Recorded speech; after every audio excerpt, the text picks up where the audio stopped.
Hey, it's Ray just going over our Mod 15 reflection. For number one, I think games can be used to teach students because it's a more fun, interactive way for the students to get involved.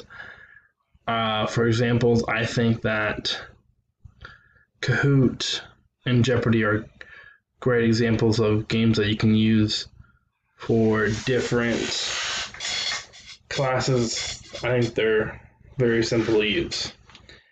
The template I chose to do was Jeopardy. I didn't have any problems with it. I just used one of the templates.